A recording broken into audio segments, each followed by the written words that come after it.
Captain Marcus Reed adjusted his diplomatic uniform one final time before stepping off the transport shuttle onto the crystalline platform of the Galactic Council station. The artificial gravity felt slightly heavier than Earth standard, but nothing his enhanced physiology couldn't handle. Around him, beings from dozens of worlds moved with purpose through the gleaming corridors of what was considered the most advanced structure in known space. Today marked humanity's first official diplomatic contact with the Galactic Federation, and Marcus carried the hopes of 8 billion souls on his shoulders. The human delegation had been invited after their remarkable display during the recent Void War, where Earth's forces had turned the tide against an extragalactic threat that had devastated entire star systems. As he made his way through the reception hall, Marcus noticed the subtle reactions of other species. The tall, blue-skinned Altarians nodded respectfully. The insectoid hive minds clicked their mandibles in what their translators indicated was approval. Even the notoriously aloof crystalline beings seemed to pulse with brighter colors as he passed. The reception chamber itself was a marvel of engineering, with walls that displayed real-time images of peaceful worlds across the galaxy. Representatives from hundreds of species mingled in carefully controlled atmospheric zones, each tailored to their biological needs. Marcus was examining a holographic display of trade routes when a gentle voice spoke behind him. "The Terran. Delegation, I presume." He turned to find himself face to face with two of the most striking beings he had ever encountered. The first was clearly elven, her pointed ears and graceful features unmistakable, even though Marcus had only seen such beings in humanity's oldest myths. She wore robes that seemed to shimmer with starlight, and her silver hair cascaded down her back like a waterfall. Beside her stood what could only be described as an alien princess. Her skin held a soft lavender hue, and delicate ridges traced elegant patterns along her temples. Her large violet eyes held an intelligence that seemed to pierce through to his very soul. She wore a gown that appeared to be woven from liquid moonlight, and a circlet of some unknown metal adorned her brow. "Captain Marcus Reed representing Earth," he said, offering a slight bow that he hoped conveyed appropriate respect. The elf smiled warmly. "I am Ambassador Lyrelay of the Silver Moon Consortium. This is Princess Zephyra of the Celestial Dominion." She gestured gracefully to her companion. "We have been most eager to meet the representatives of the species that saved the Andromeda Gateway." Marcus felt heat rise in his cheeks. The battle at Andromeda had been desperate, with human forces arriving just as the gateway fell under, sieged by entities from dark space. Earth's ships had employed tactics that other species considered reckless, using their vessels as shields while evacuating civilian populations. "We only did what was necessary," Marcus replied modestly. Princess Zephyra stepped forward, and Marcus noticed a faint purple flush spreading across her cheeks. "Your people's courage has become legend among our worlds.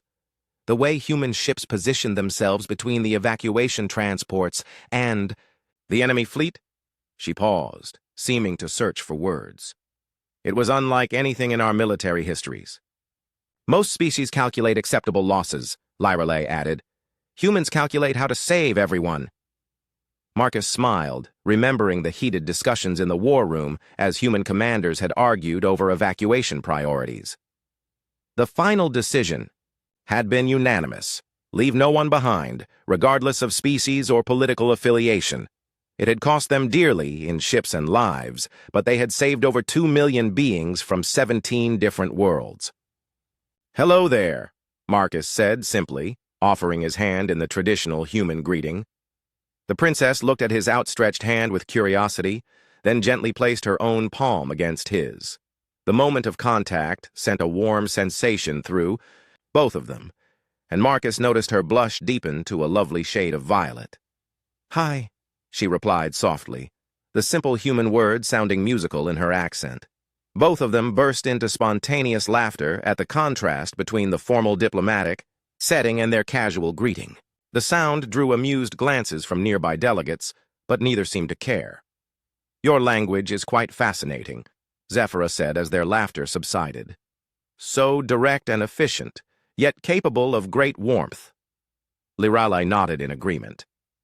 We have studied human communication patterns extensively since the Andromeda incident.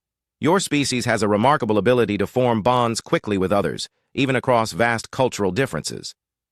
It's not really anything special, Marcus said, though he was pleased by their interest. We've always been a social species. Maybe that's why the idea of abandoning others during the evacuation never occurred to us. But it should have, Princess Zephyra said earnestly. Every tactical analysis suggested that attempting to save the civilian populations would result in total fleet destruction. Your commanders knew this, yet they proceeded anyway. Marcus considered this. I suppose we don't think about it in terms of logic or tactics when lives are at stake. We think about it in terms of what's right. The elf and the princess exchanged a meaningful glance. This is precisely why the council voted unanimously to offer humanity full membership, Lyra Lay explained. Your species brings something unique to our alliance. What would that be? Marcus asked, genuinely curious. Hope, Princess Zephyra said simply. For millennia, our civilizations have grown increasingly efficient, calculating, and safe. We've optimized nearly everything, including our compassion. Humans remind us that some things shouldn't be optimized. As if summoned by their conversation, a melodic chime signaled the beginning of the formal ceremonies. Representatives began moving toward the Great Assembly Hall, where humanity would officially join the galactic community. Shall we? Lyra Lay gestured toward the procession. As they walked together, Princess Zephyra fell into step beside Marcus.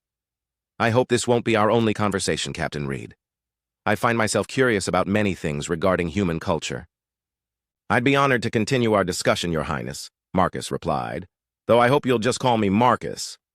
She smiled, that lovely violet blush returning. Then you must call me Zephyra. They entered the assembly hall together, three representatives of vastly different worlds, united by the simple recognition that sometimes the most important things in the universe couldn't be calculated or optimized. They could only be felt, chosen, and acted upon with the kind of courage that turned strangers into friends and transformed the galaxy itself.